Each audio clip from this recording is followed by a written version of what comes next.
Good evening, everybody. We are coming to you live tonight from the MGM Grand in Las Vegas, Nevada, ahead of tomorrow's third and final presidential debate. I said tonight, here in Las Vegas, it's a bright and sunny afternoon, and it is now exactly 3 weeks until the election, and Donald Trump is working overtime to win. Today, holding 2 rallies in Colorado. And in a speech in Colorado Springs, the Republican nominee took time to blast Democrats and the mainstream liberal media for doing their seemingly very best to rig this presidential election. The media, as merely, and it truly is, it's just an extension of the Clinton campaign. The press has created a rigged system and poisoned the mind of so many of our voters. Without the media and all of the other corrupt entities that have helped her along the way, she would be nothing. She would be nothing. She would be doing so badly. The system is also rigged by the donors, giving hundreds of millions of dollars to crooked Hillary Clinton's campaign. It's rigged. It's a bad system. Well, we'll also tonight be showing you how Democratic operatives and the national liberal media have colluded to make Hillary Clinton the next president of the United States. All of that coming up here tonight. As for the former Secretary of State, she has been, well, in seclusion. Some say hiding from the public for the past 5 days, preparing for tomorrow night's debate. And Hillary Clinton has gone radio silent as scandals, mounting scandals, yes, new scandals today, threaten to derail her campaign altogether. Both Donald Trump and congressional Republicans are now pressuring the U.S. State Department to fire one of Clinton's closest and most trusted aides at the State Department. That aide is Undersecretary for Management Patrick Kennedy. FBI documents released this week show he offered a bribe to the FBI during the Clinton email investigation. We'll have a full report for you on the fallout from those documents coming up here tonight. And WikiLeaks today publishing more damaging emails from the Clinton campaign, despite efforts to stop the daily drip of documents and emails and secretive speeches given by the nominee.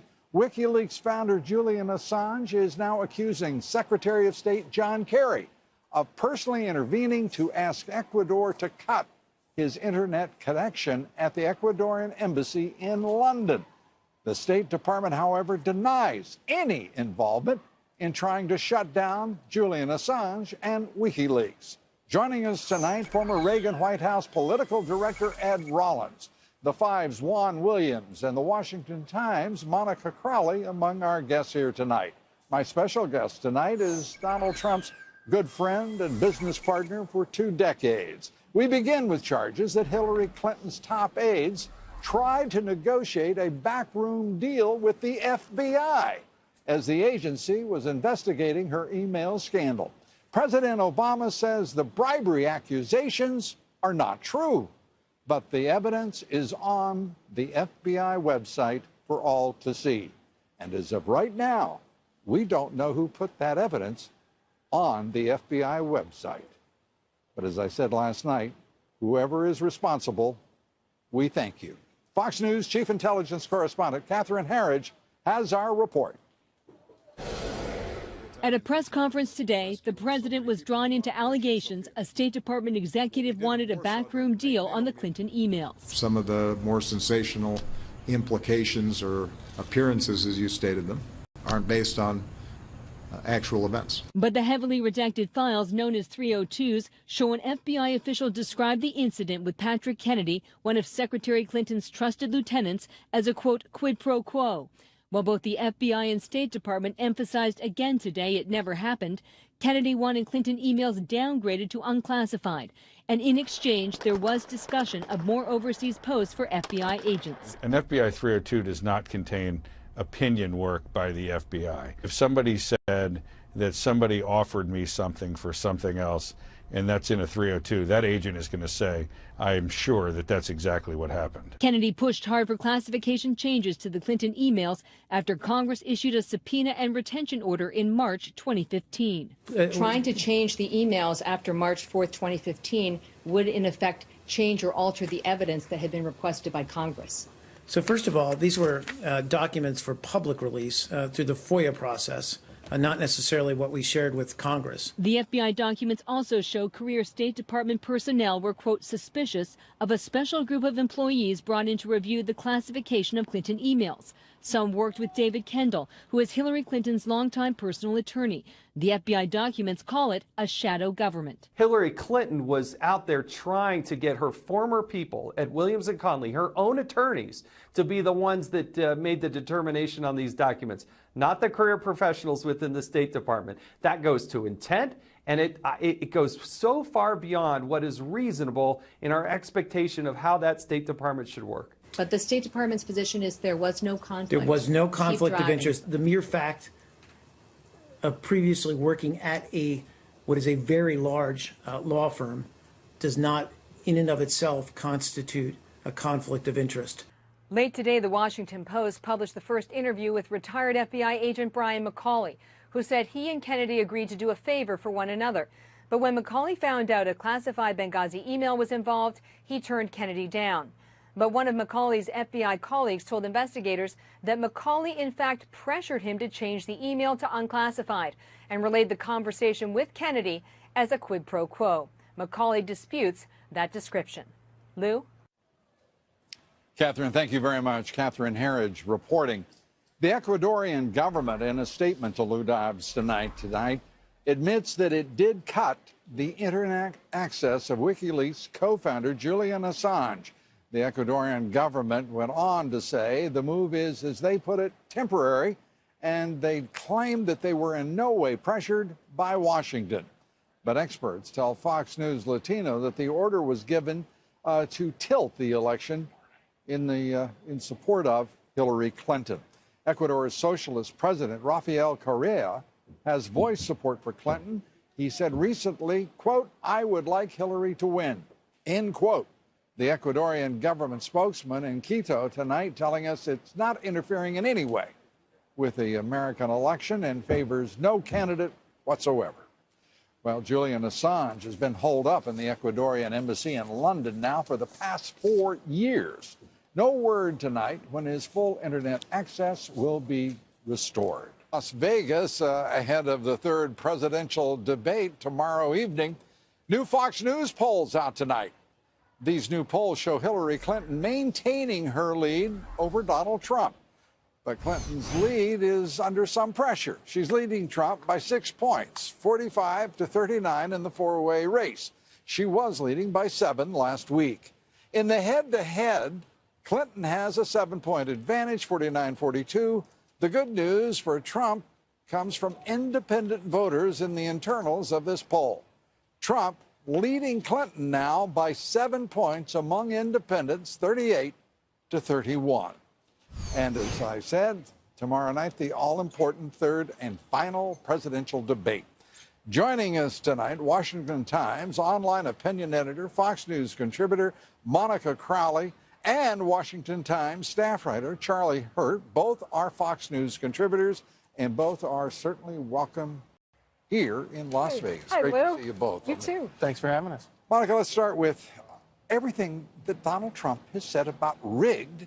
Is magic coming true as we go into the final leg of this presidential campaign? And that's been one of his core themes throughout this campaign that has really gotten enormous traction, even before we saw the WikiLeaks disclosures and before we got the latest report of the FBI documents that show that there was collusion to obstruct justice and that her team was being tipped off to the process of the FBI investigation.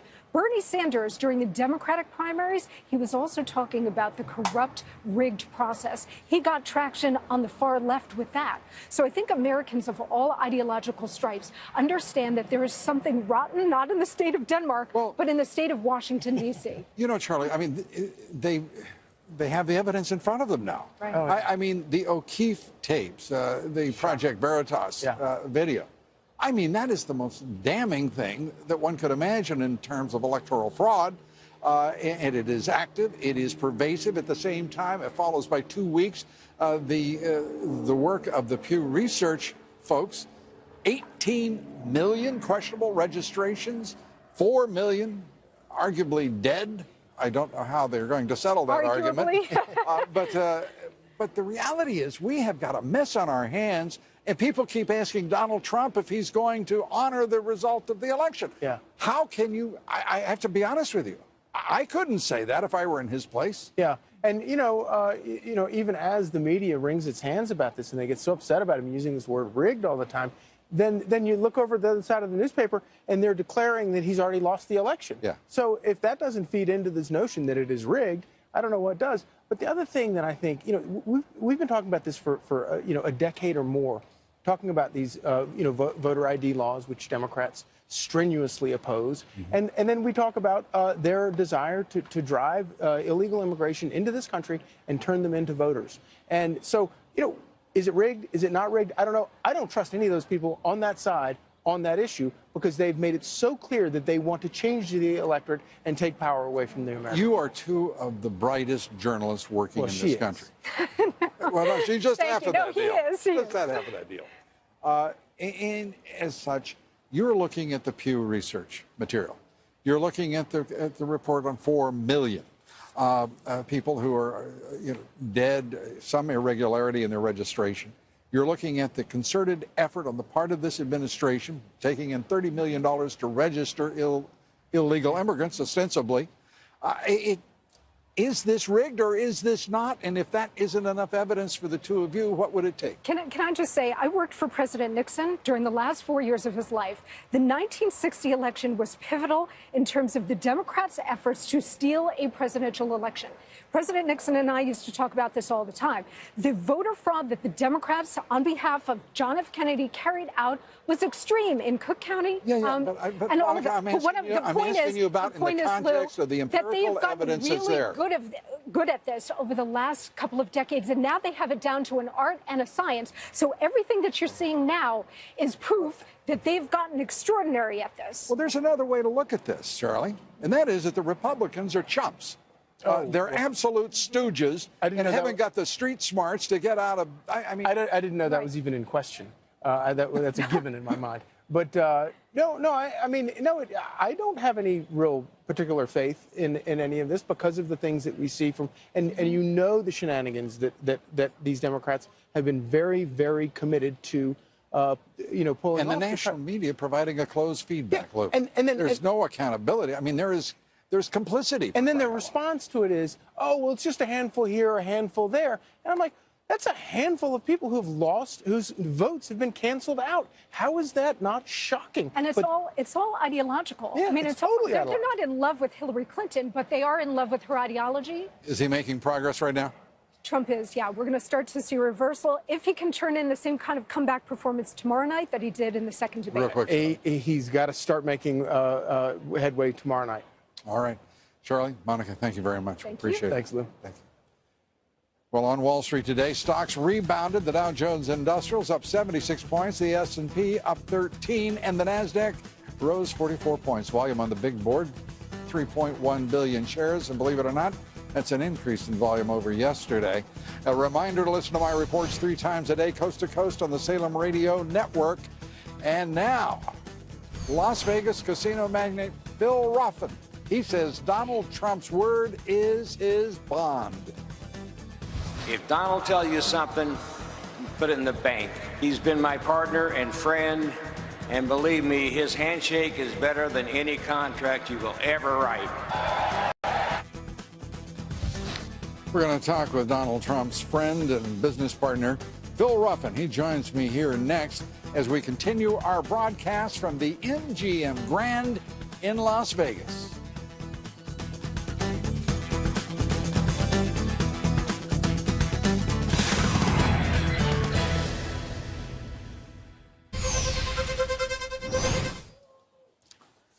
Well, we are coming to you live from the MGM Grand here in Las Vegas, Nevada. And joining me now, one of Las Vegas's favorite sons, casino magnate Phil Ruffin. He's owner of the Treasure Island Resort and Casino, also a longtime business partner with Donald Trump, and they co-own the Trump International Hotel and Tower here in Las Vegas. Phil, great to have you. Thank you, Lou. Thank you. Happy to be here. This has got to have been a wonderment for you watching your friend run for president and to go through the last almost year and a half in the, I guess there's no other way to say it, the damnedest presidential campaign in American history. You know, Lou, I told him not to run.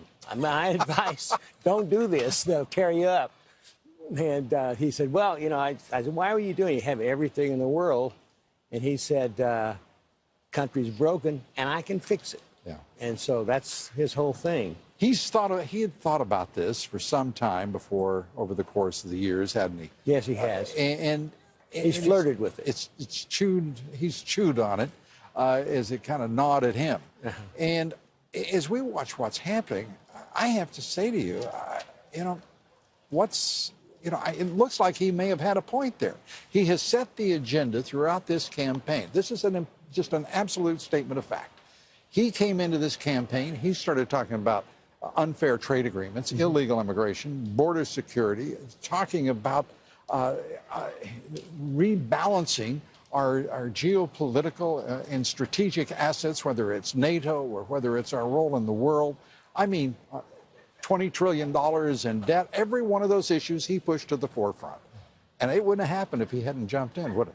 It wouldn't. And you and I agree with him. I think we agree with him. I certainly do. I don't think I can run from that. Exactly. I absolutely agree. Yeah, the open borders that they're talking about, you know, the trade deals, all the stuff, the debt, even $20 trillion in debt.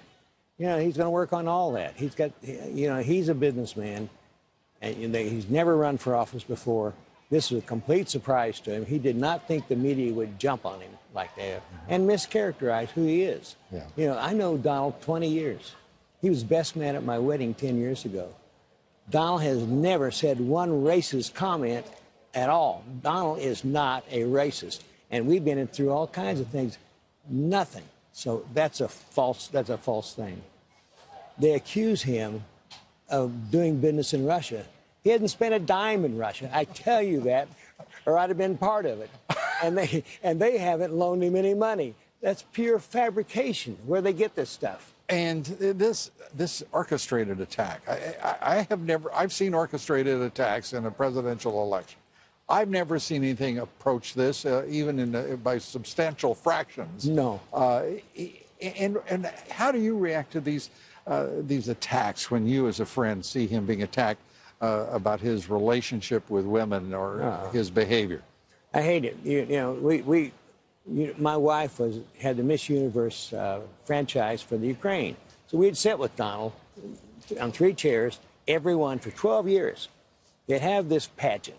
You know, 100 of the most beautiful women in the world. It ends. We go to the spin room, and the girls flock around and they want to touch him. They want to, you know, autographs. Now, we don't want to get any women in trouble here. No, I don't know.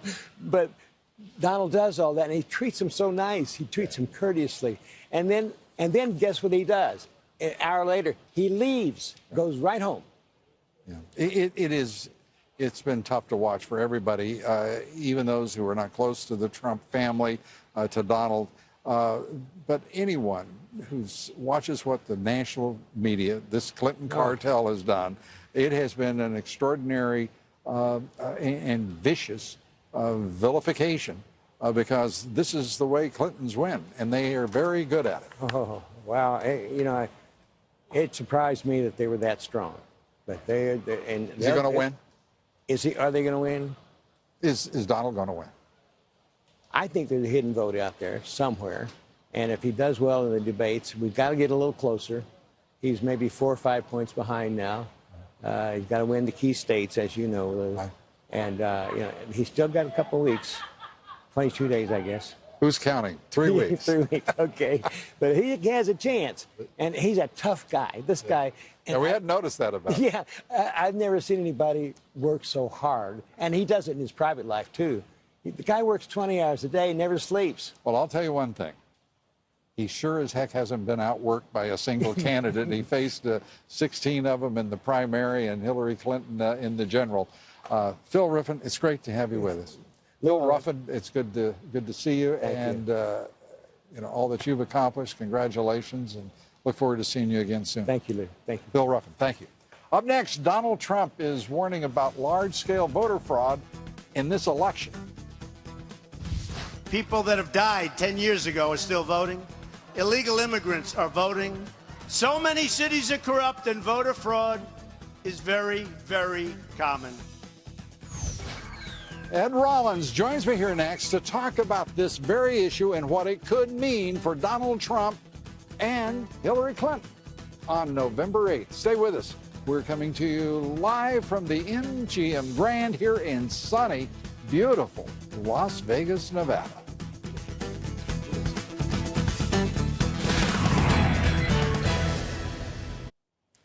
Growing concerns tonight about voter fraud in the upcoming presidential election.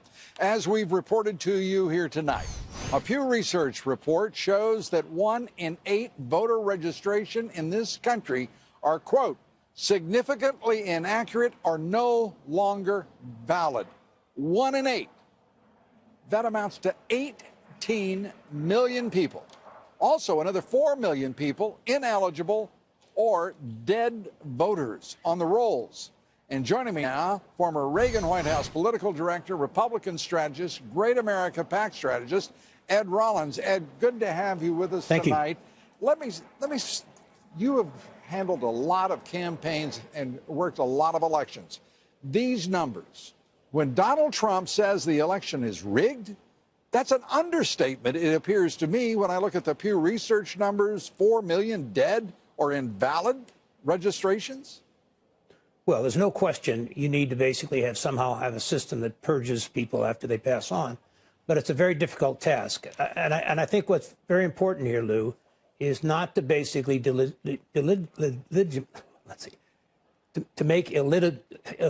a hard time with the word here, to make this election, which I think in most cases is very honest and very decent. And secretaries of state and county clerks and everybody else worries about the very thing you're talking about. So you can't argue that because there's 4 million people who are dead, there's no evidence that 4 million people vote, and half of them may be Republicans. You don't know who's dead or who's not dead. So you basically have to scrutinize. So don't legitimize this election by arguing. We've had 56 elections in the history of our country since 1789. And I would hate for people to walk. No, Ed, I've got to take exception to that. Take exception. We'll take exception. We'll argue it out. Wait a minute. Show me evidence of where this is occurring. Here's where I want to.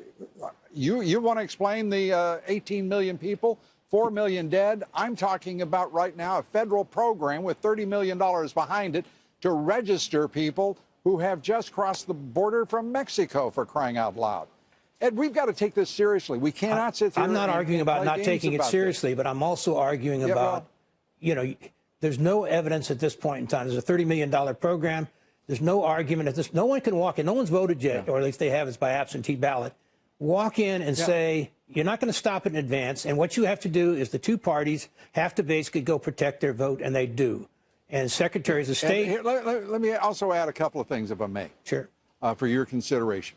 One is the Department of Homeland Security wants to take responsibility for these elections, wants to be, if you will, supervising them because of the external threats when there appear to be as many internal threats to these elections. I have great faith in secretaries of state and volunteers all over the country. But the honor system in this country and its electoral system is no longer valid. We have moved way beyond that, and I'm afraid, given electronic voting, all of the issues that we've got an immense problem here, Ed. But none of this did I want to get, down this deep in. I wanted to ask you about the fact that we're watching collusion and corruption on a massive scale in Washington, D.C. Have you ever seen the like? No, I'll certainly confer on that. I think the basic. First of all, I'd be against Homeland Security running national elections in this country. This has been a state right forever, and you'd have to do a constitutional amendment, which takes 3/4 of the Congress, 3/4 of the states to vote for that, and 2/3 of the Congress. That isn't going to happen. So you got to fix it at the state level and the county level. That's what I would argue we should this do. Becomes an this becomes an academic level discussion. I like the more proximate, and that is, in point of fact, you have documents of interviews with federal Bureau of Investigation agents and officials in which they were being asked by Patrick Kennedy of the State Department for a quid pro quo. He was offering a bribe for key postings to various parts of the world. What do you make of it? Well, I think if they could prove that, that's outrageous. And I think at the end of the day, when you get in there, this was a document I assume was in the subpoena to the Congress, and to try and alter that document is an obstruction of justice. That's totally separate difference, and I'm all for that. Right. But I just think the key thing here of the drumbeat on making this election not legal is doing a great disservice to a lot of Americans who are going to go vote. Okay. Win by a landslide. That's the key. I think you're right about that, and I would suggest that and recommend it to any candidate following Ed Rollins' good advice and counsel. Ed, thanks so much for being with us. We appreciate it. Thank you. Up next, Donald Trump says it's time to drain the swamp in Washington. Conservative commentator Niger Ennis joins me next. We're live from Las Vegas. We've got a lot more straight ahead. Stay with us. I don't know that anyone could have imagined that on a beautiful October evening in America, we would be contending with the issues we do in this presidential campaign. Stay with us. We're coming right back.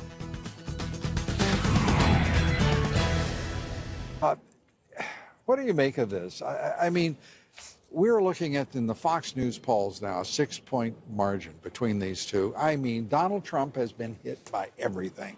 I mean, it has been blistering fire from all directions within the party, lack of support, everyone trying to kill the man.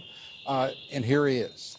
He's 3 in the weeks game. away. He is very much in the game, Lou. And, you know, what I imagine is that he must feel like little David against 5 Goliaths, not just one.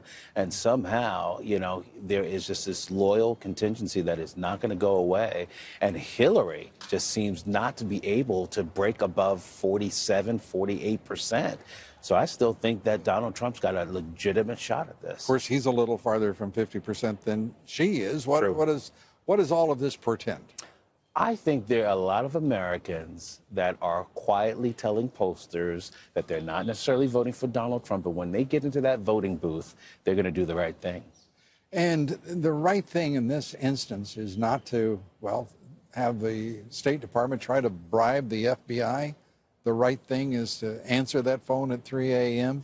You know, the question I have here is what makes Hillary Clinton qualify to be president of the United States? No, I mean, it's a very serious question. What is her signature achievement? Married to Bill Clinton, I suppose, is a piece of that achievement. And the bang-up job she did with Benghazi as Secretary of State, I suppose. Yeah, you know, without even getting into a debate or, you know, rebuttals on the thing. I mean, I just cannot find that one thing that says that the American people have got to have another Clinton in the White House. Well, I think what the American people have is a unique opportunity from any group of people, be it ancient Greeks, ancient Romans, that started off as a republic or a democracy and then devolved into a corrupt dictatorship. We have the opportunity to stop it before it comes to fruition. Very quickly, I've got to wrap here. But did you ever imagine the corruption was this widespread and this profound? I had no idea the corruption was this widespread, and the pay-to-play and the incestuous relationships with media, consultant class, etc. We can stop it, though. We still have an opportunity. On November 8th. On November 8th. Let's do it. Niger Ennis, thanks so much for being here. Thank you, Lou. Thanks for being with us, and good night from Las Vegas. See you tomorrow.